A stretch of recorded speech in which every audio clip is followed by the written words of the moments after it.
Bonjour, on s'intéresse à la molécule que vous voyez sur l'écran et puis nous allons déterminer les différentes formes limites et puis l'hybride de résonance. Alors tout d'abord, intéressons-nous aux différents effets et différents groupements. Donc l'azote étant premièrement positif ici et deuxièmement beaucoup plus électronégatif que le carbone, il a forcément un effet inducteur, attracteur. Ça c'est la première chose. Ensuite, nous avons deux doubles liaisons conjuguées, donc je rappelle, les doubles liaisons conjuguées, c'est-à-dire double liaison simple et liaison double.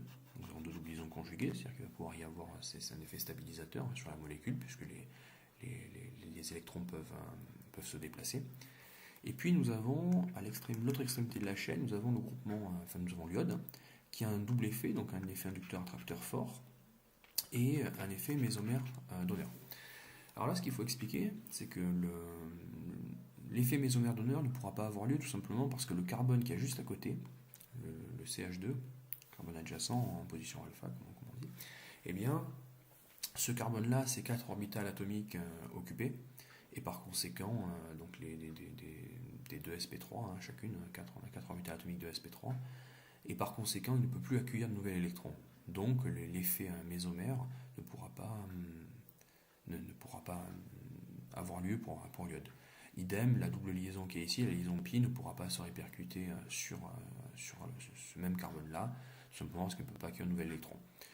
Et puis du coup, l'effet inducteur-attracteur ne sera pas l'effet prépondérant.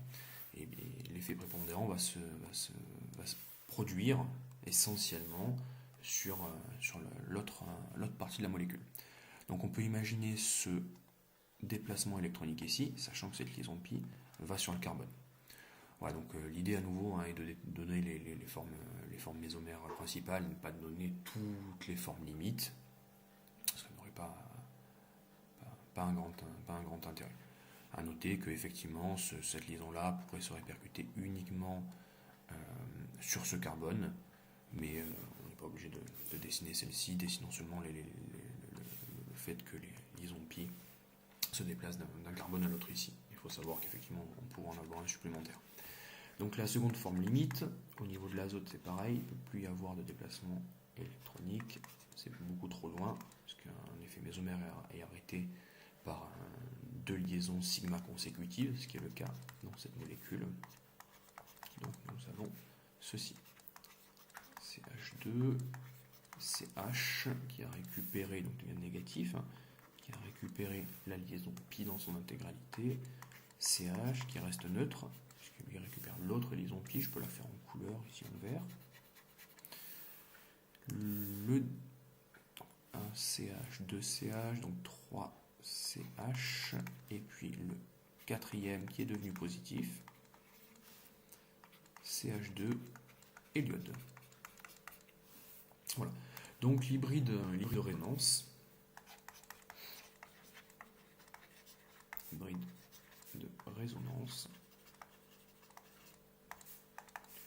nous avons N plus, je peux le faire un peu plus rapidement ici, CH2, CH, CH, CH, CH, CH2 et l'iode.